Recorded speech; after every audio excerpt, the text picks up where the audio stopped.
Okay, it's ready. Okay, I'm gonna go ahead and call the meeting to order. It is 6:06 PM.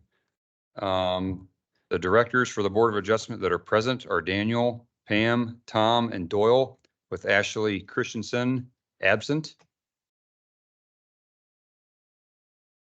Good evening and welcome to this evening's meeting of the Woodbury County Board of Adjustment. Today's date is March 4th, 2024, and the time is 6:06 PM. Tonight's meeting will be audio taped and the minutes will be prepared. In respect to all parties, we ask that those present turn off cell phones or set to vibrate. Those in attendance are asked to legibly complete the attendance sheet up on the front table there. I would like to take a moment to review the procedures that the board will follow tonight. First, the board will handle the normal housekeeping agenda items. Then for each application on the agenda, I will open the public hearing on the item. The planning and zoning staff will then present the staff report, including the staff recommendation. Any letters or other communication received from the public prior to the hearing will be entered into the record. The applicant will then have the opportunity to present his or her case and respond to the staff report. Next, we'll hear comments from the public. If you would like to speak either in support or against the application, you must come to the microphone. Please state your name and address for the record. All interested parties shall be heard, but repetitious comments should be avoided. Repetitious or irrelevant comments may be ruled out of order by the chair. I ask that you remain respectful and courteous with your comments at all times. After all public comments have been heard, the staff and the applicant may make a closing statement. The hearing shall then be closed by motion and a vote. Thereafter, no further comments from the staff, public, or applicant may be heard unless asked for by the board. The board shall then deliberate the case and may ask questions of the applicant, the staff, or any party offering testimony.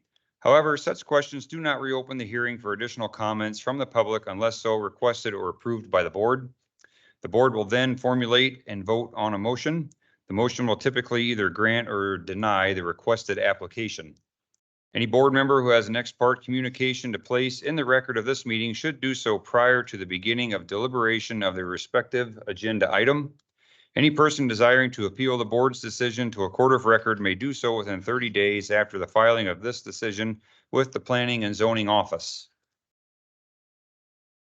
Okay, we're going to take care of some housekeeping here for our first meeting in 2024, where I'm going to move down to item 3, the election of the chair of the Board of Adjustment for 2024. So I will open up nominations at this point for the chair. I'd like to nominate Daniel Hare. Okay, I have been nominated to chair for the Board of Adjustment. Is there a second? I second it. Okay, there's a nomination by Doyle to elect Daniel Hare for the chair of the Board of Adjustment, second by Pam. Is there any further discussion? Okay, all those in favor say aye. Aye. Aye. All opposed, same sign. Okay, that passes 4-0. 4-0. Now I'm going to move down to item 4 for the election of the vice chair of the Board of Adjustment for 2024. And I'm going to open up nominations at this point for the vice chair.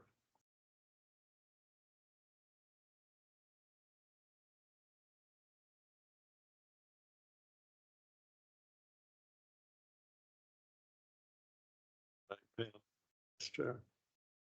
I'll second that motion.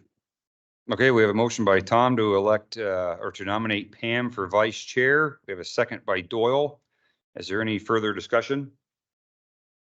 Okay, seeing none, all those in favor say aye. Aye. All opposed, same sign. Okay, that passes 4-0. Okay, I'm going to move down to item 5. Do we have any public comment on matters not on the agenda this evening? Okay, seeing none, I'm going to move down to item 6, approval of the minutes from our October 2nd, 2023 meeting. Do I have a motion to approve the minutes from that October meeting? I'll make a motion. Okay, we have a motion by Doyle to approve the minutes from October 2nd, 2023. Do we have a second? I'll second it. Motion by Doyle, second by Tom to approve the minutes. Any further discussion? All those in favor say aye. Aye. Aye. All opposed, same sign. Okay, that carries 4-0. Okay, I'm gonna move down to item 7. The public hearing is now open, and I'm going to ask Dan to read the staff report. Okay, yes, this is the agenda item for the public hearing, conditional use permit application for disturbance of earthen materials, import of earthen materials, crushing aggregate materials, staging crushed aggregate temporarily, exporting crushed aggregate and rectifying the site located on parcel number 8946-323-00022. JB Howland Construction, the applicant, and the landowner James A. Orr have submitted this conditional use permit application to use the property on the said parcel number in the Concord Township, which is in the southeast quarter of the southwest quarter of Section 32, which is a general commercial zoning district parcel. And this is to support, this should be the westbound portion of the Highway 20 project by using the site with the uses that were just previously referenced. This property is located east of Sioux City and less than 700 feet from the Sioux City corporate boundary. Property is not in the special flood hazard area. The requested uses here are acceptable for the consideration of the conditional use permit and compatible with sections 3.03.3 and 3.03.4 of the zoning ordinance, including the association with temporary heavy construction service uses such as aggregate crush and screen. The Woodbury County Zoning Commission met on this last Monday at their February 26th meeting. They have sent their recommendation over to the Board of Adjustment to approve this project by a 4-0 vote, where they had only 4 members present. They basically in their recommendation mentioned be mindful of the clear hours of operation, include a clear line of communication. There's a church in the area, the Buchanan Avenue Baptist Church, for possible interference of any church events. They mentioned to include dust control, and staff as well, in addition, always on these type of items, always recommends that they comply with any and all federal, state, and local law requirements. And after review of the site plan and everything, as stated before, staff sees this as compatible and in support to complete this ongoing Highway 20 project. So that's all I've got. Okay, thank you for that, Dan. At this time, is there anyone here to speak on behalf of the application?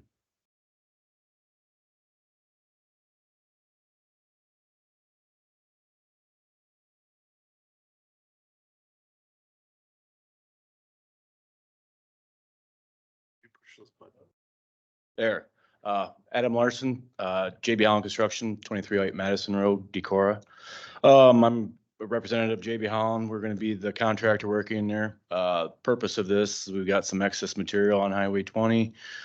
We're gonna dispose of it. We're gonna temporarily crush all the existing asphalt concrete as part of the road project and use it back up, and then pretty much return the field back to farmable stage when we're done, so.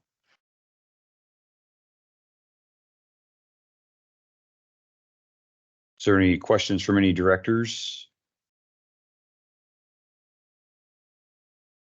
I guess I would have one question now. What do you foresee your basic hours of operation for this to be? Talking to the, Schmillin's gonna come in and crush for us. It'll probably be a 2-week to a 3-week process for them. And they'll be in at, say, 6:30 to 6, and they'll be out of there. So they won't crush in the night or anything like that, so.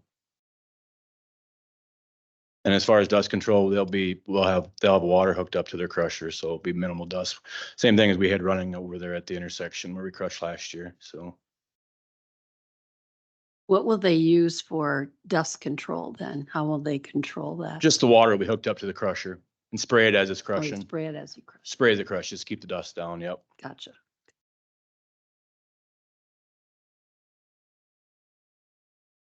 I know that the zoning commission did ask for a reasonable establishment of a line of communication for any possible interference with church events. Have you guys worked that out with that church? Or, I mean, is there a phone number they need to call? Yeah, I is an can, issue. I talked to him last year as far as getting a burning next to him, so I can go talk to him again. Just, they got my contact information. I'll talk to them if they need anything or if they want a church service where we gotta let them in. I don't know if they, because the other church had meetings on Wednesday nights. And I don't know what the church services are in this one. If it's weekends, we probably won't be any problem, so. Okay,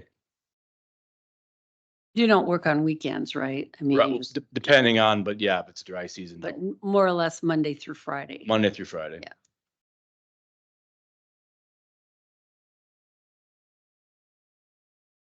any further questions from anyone else? Do you have anything else you want to add? Nope, I'm good. Okay, thank you. Anyone else that would like to speak on this conditional use permit application?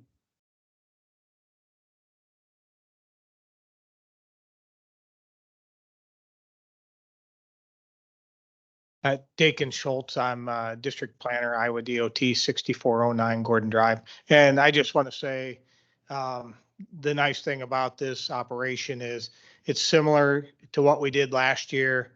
And, you know, there weren't really no complaints regarding the crush operation. It was more about our traffic operation. So they've proven over and over that they're a good contractor. They get in there, they get the work done, they do a nice job and get out. So we would anticipate the same thing on this side for the westbound lanes and, you know, any communication issues, questions, things like that. A lot of times they'll come to us first, the public. So I think that's been one of the things that we had a few issues last year. Jason is the resident construction engineer, the gentleman sitting behind me. He'll be the day-to-day manager on our side of on the DOT side of it. And the issues we had last year, we were able to rectify that with personal meetings. And Jason established a email chain as well. Okay, thank you. Is there any questions from the other directors here? Thank you. Okay, thank you.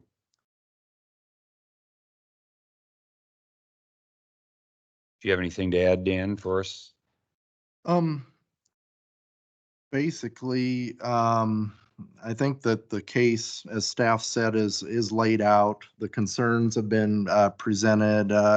If you had a chance to look in the packet, we didn't have any, you know, written comments. We had a couple call us, and the crush, the noise thing was mentioned. The dust mitigation was kind of mentioned, and all those things, and all those are basically communication elements there. So I think, as Mr. Schultz had mentioned, there's a communication channel likely out there with the contractor, with the DOT.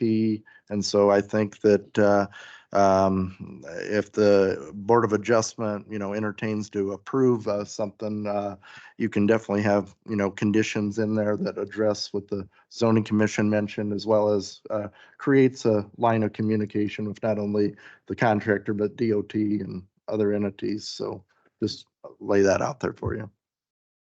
Okay, thank you, Dan. I believe with that, I'm going to ask for a motion to close the public hearing on this item.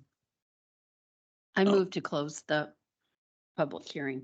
Okay, is there a second? I'll second that. Okay, motion by Pam, second by Doyle to close the public hearing. All those in favor say aye. Aye. Aye. All opposed, same sign. Okay, that motion carries 4-0.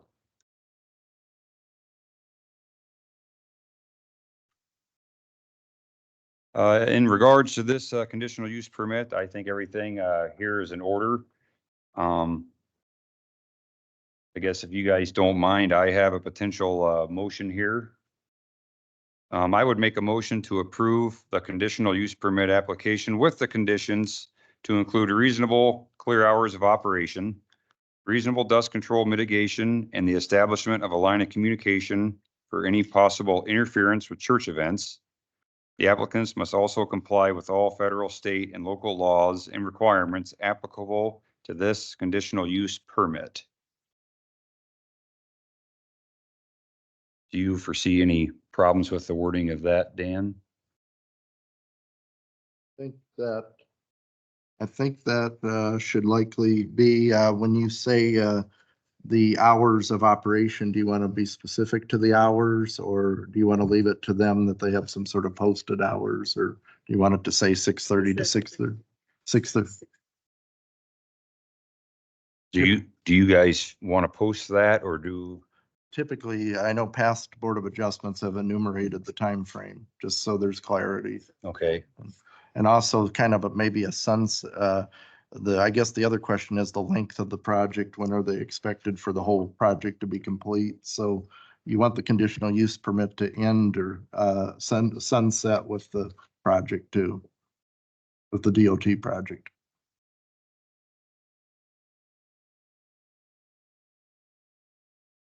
so as far as a date, would we want to set a date in this, a start date and an end date, or?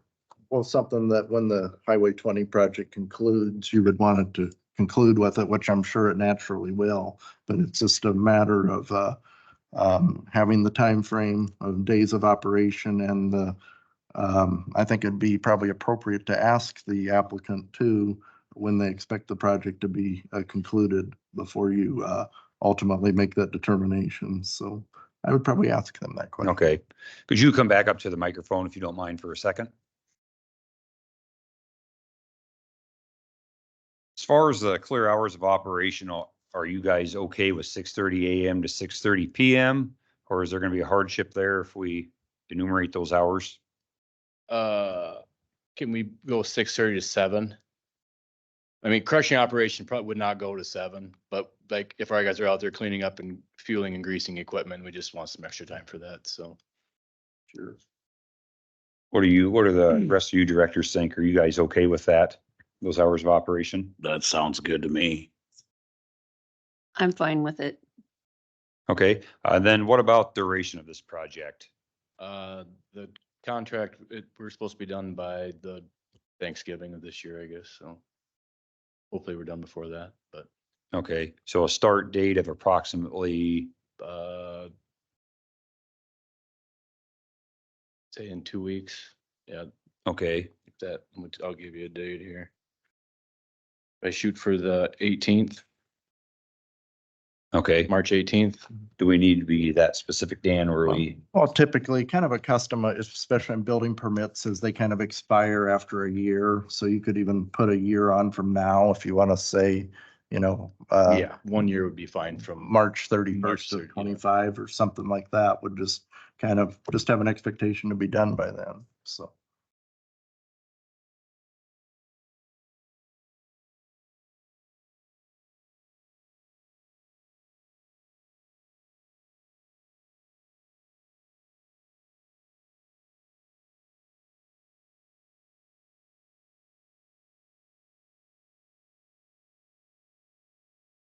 Okay, so how about this then, Dan? I have a motion to approve the conditional use permit application with the conditions to include reasonable clear hours of operation from 6:30 a.m. until 7 p.m., reasonable dust control mitigation, and the establishment of a line of communication for any possible interference with church events. The applicants must also comply with all federal, state, and local laws and requirements applicable to this conditional use permit, and also must conclude 1 year from March, or must conclude March 31st, 2025. Yeah, you could do that.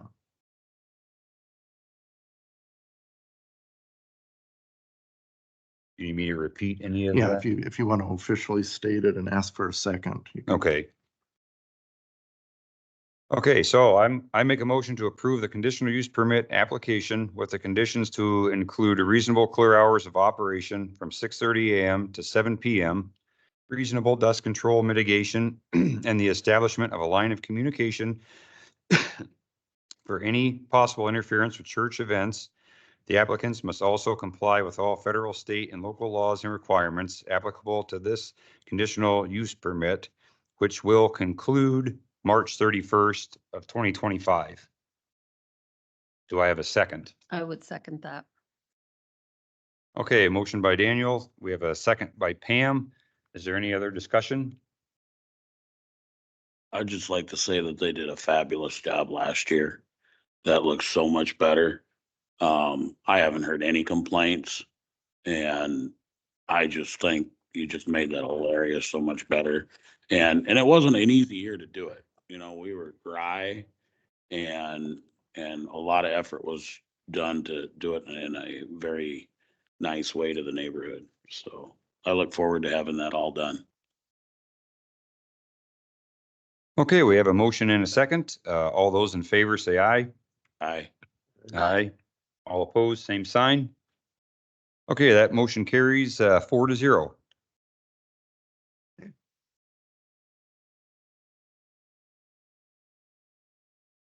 I'm going to go ahead and move down to the next item, which is going to be an information item. I believe, Dan, I'll turn that over to you. Okay, I'll be very brief.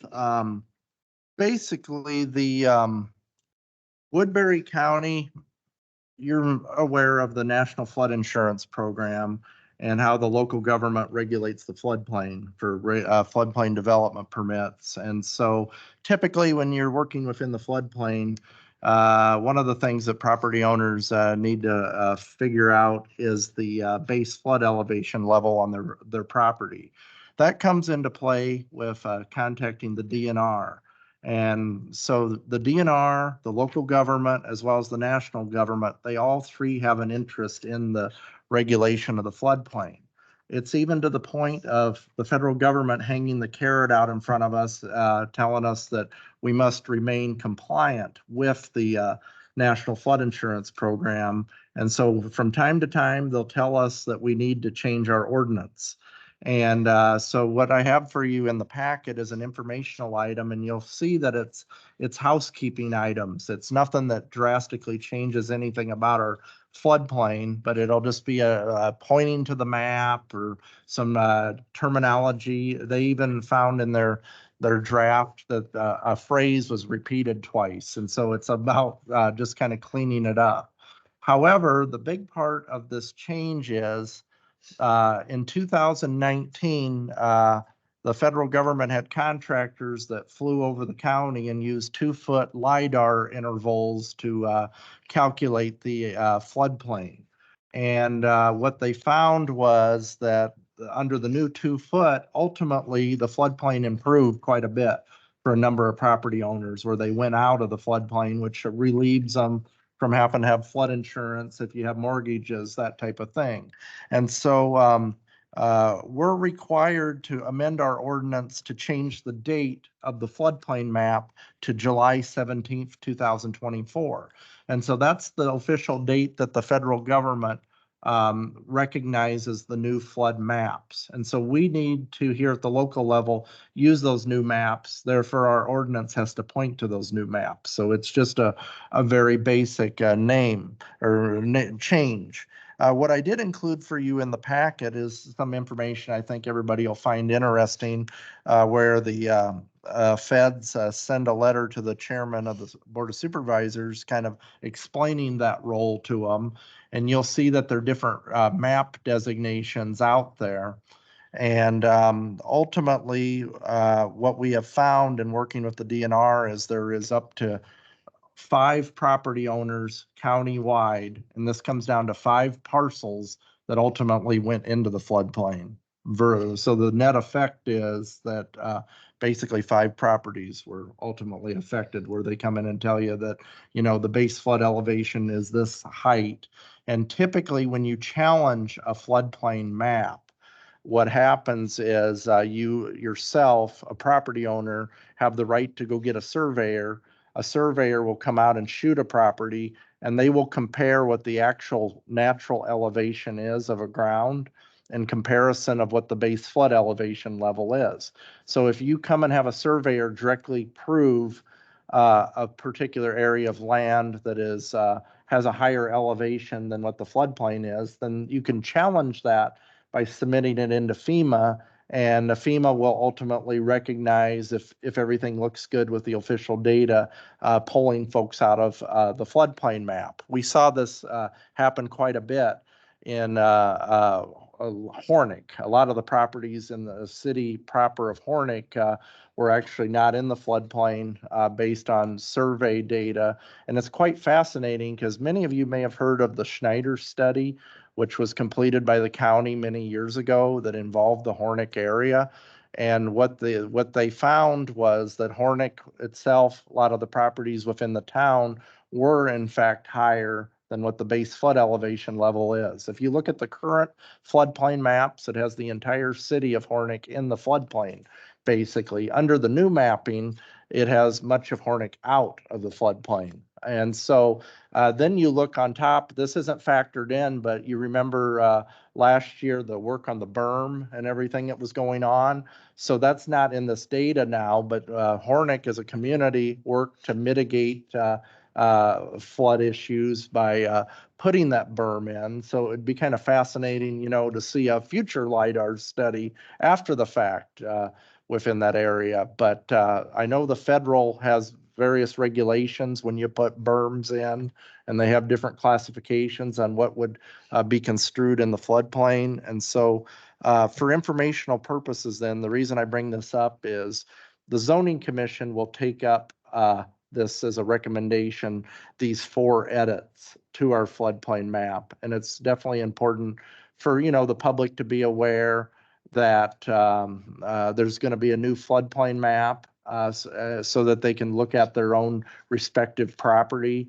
On the Woodbury County website, on our community economic development page, we do have a floodplain section up in there where you can kind of look at the draft or be linked to the draft maps where folks can go into a website, the Iowa Flood Center resource, and kind of track what the addresses are. And once we start having public hearings and talking about this, the zoning commission will have their public hearing, then the board of supervisors will have up to 3 to make those amendments. So we'll definitely do what we have to do as far as the required edits to the government, but we can definitely use this as an opportunity to continue to express to the public that, hey, there are new floodplain maps out there. You want to check it out and see if you ultimately benefit, or if those circumstances on the unfortunate side where some property owners may, have a different effect.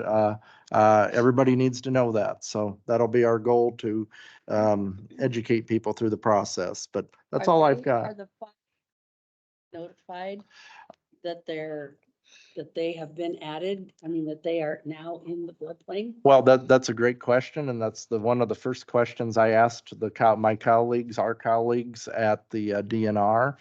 And the FEMA sends out the official regulations directly to the local community. According to DNR, they do not send that to the individual property owner. How are they supposed to know that they got to get insurance then? Well, that's, I agree exactly where you're coming from. So about the only thing I can do to mitigate it is we're going to here locally send them a letter and inform them about it from the local, but that's not in our ballpark as far as the determination. You're going to get a determination from the local. They're not going to be happy with the local, but we have no control over that. So it's just a matter of continuing to express and educate the public on that. So we will be sending out letters to identify that so that they can look at that. I will say this, though, the banking industry, and maybe some others may back me up, if they're analyzing or looking at a loan, it's in their interest to understand. The one thing I know is that FEMA will likely send that data out to banking institutions as well, and they may individually catch it and have to deal with that. So hopefully by the time we get a letter to them and the banking institutions get a letter, hopefully some folks will be doing the work that which I thought would have naturally come from that perspective. So Yeah,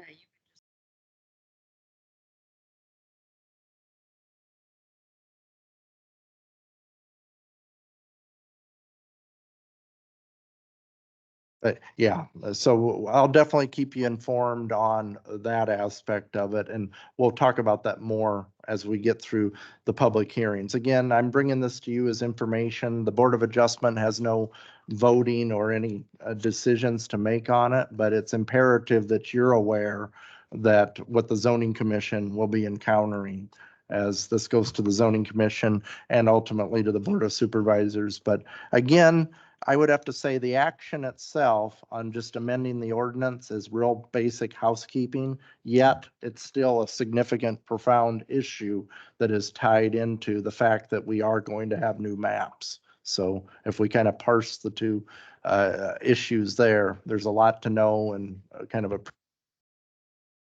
That's all I got on that. If there's any more questions, I'd be happy to. Okay, thank you for that, Dan. Do we have any other questions from any of the other directors for Dan on the amendments to the floodplain? Okay, seeing none, we can move down to the next information item, the discussion about the comprehensive plan. Yes. The Woodbury County Comprehensive Plan has been in the works for years. And the reason I say that is we've put up with a lot with the COVID virus kind of slowed that down, and we've had a few other circumstances. But our contractor Simcoe has spent a lot of time. They've been out at the county fair. They've collected a lot of data. They've had public meetings in places such as Hornick and Mobile, Sergeant Bluff, et cetera, and have been on a mission to collect a significant level of data. I know from the Board of Adjustment and from the Zoning Commission perspective, we kind of look through the lens of zoning, and which is very important. And obviously that's our jobs to look through zoning. But a comprehensive plan itself, like it's in the backup materials, and this has actually been presented in the past by Simcoe. This is kind of an outline of what a comp plan is. A comp plan is sort of the big picture. You think of the entire county as an entity or a unit that has various responsibilities across zoning. You look at the economic development, you look at the transportation, you look at the housing, you look at our emergency services and emergency management priorities, you'll start to think, wait a minute, this really is the full scope of what county government is as a whole. And so it's a document that kind of guides us in a large global scope of how we tie future policies. And so you have a development plan that is built based on input from the public on what the priorities are for the public. And right now, Woodbury County is operating on a plan from 2005, which also, I'm going to probably zero in a little bit more here on the zoning aspect, but it does coincide with a future land use map that is involves our land priorities on what kind of county we want to be over the next 20 or so years, depending on how long these plans last. And I know that when you've had the Iowa State training in the past, we've heard stories where some counties haven't updated their plans, where there might be a plan sitting out there from 1973 that they're actively still sitting on, which is quite fascinating because if every county needs to have some type of plan, some type of purpose to be proactive and to move forward on. And I know that through the research that Aaron Berzima and Corinne with Simcoe have done, is they found out quite a bit on the priorities from the landowners. A lot of good data came in from even the fair, as you know, you can understand that with fairgoers, and you get a good sense of the unincorporated feeling. And the data that has been collected has definitely filled this plan and helped lead a priority on what the future is. And what we had found out through all the meetings up to this point, there is a very, I would say, streamlined consistency that has existed with, especially with the future land use map. The biggest change on the map so far is probably filling in some of those commercial areas between Sioux City and Lawton.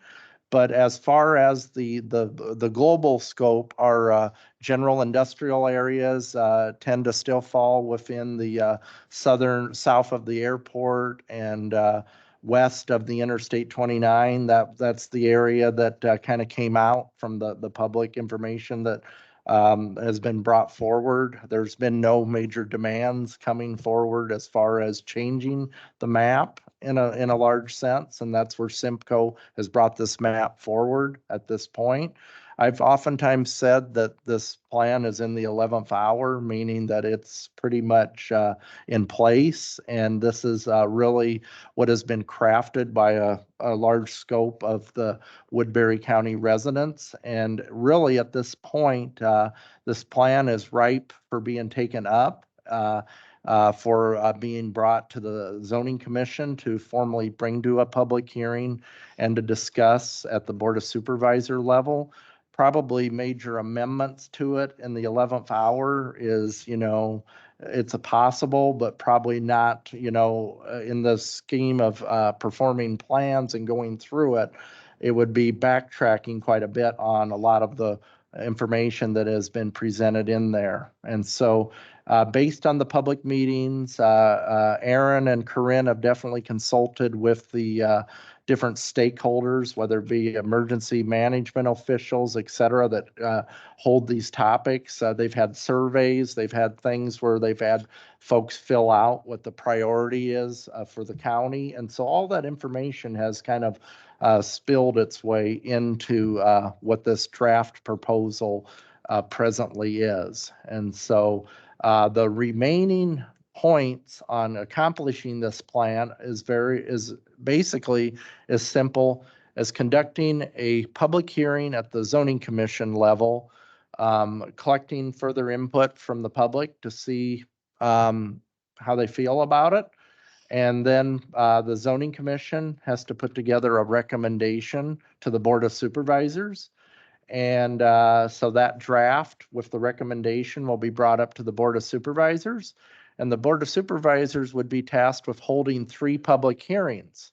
However, the unique part about a development plan is it is not an ordinance. It is not a law that is put on the books. They pass it by resolution. And so by resolution, that means there's quite a bit of flexibility in a sense to the process. In our Iowa State training, you might remember when they've talked about comp plans and changing policy and going and changing them midship. We've seen that before where somebody has a project and they're thinking, well, it's not compatible at this point with the development plan, but communities have taken it on themselves to stop and debate the underlying basis of what kind of community that we want to be. I would have to say that's probably not the ideal practice. When you put a development plan together, you are looking for long-term projection on what a community would look like. But the reason I point that out is I know that they're saying that quite a bit in their curriculum in Iowa State, and I know that that's getting out there quite a bit. And so I just want to transparently show and demonstrate that you will probably have folks say that, oh, you do these every 20 years, but you can, revisit them at certain points. So that's really the only reason I bring that up. But that's. We have to do anything with approving or accepting or anything with this comprehensive plan at some point? The Board of Adjustment does not play a voting role in this. So again, this is one of those things that reverts to the Planning Commission and to the supervisors. But to me, you can't pass a plan without, involving everybody, including the Board of Adjustment. And so all of these aspects need to be out there. I hope folks point out when it's up for debate that, hey, you need to pay attention to this because this is the most proactive that we can be as a local entity, local government. This is the proactive policy. We typically react. Most policy is done in terms of reacting, and that's where Simcoe and our contractors have went out and have collected the information to proactively see what kind of county we want to be. So no, the Board of Adjustment doesn't do any direct voting or anything on it, but I simply bring it to you as a courtesy, and I feel it's an expectation of me to always bring these important aspects to you. Thank you for that, Dan. You always do a very complete and thorough job, and we really appreciate that. Question I do have is, do we have dates set for the planning and zoning hearings on the comprehensive plan? Well, last week, there was kind of a bit of an exchange at the zoning commission where I asked the zoning commission to start looking at it. And we were left with the expectation that the chair, Chris Zelmer-Zant, and myself will start talking about the scheduling on that.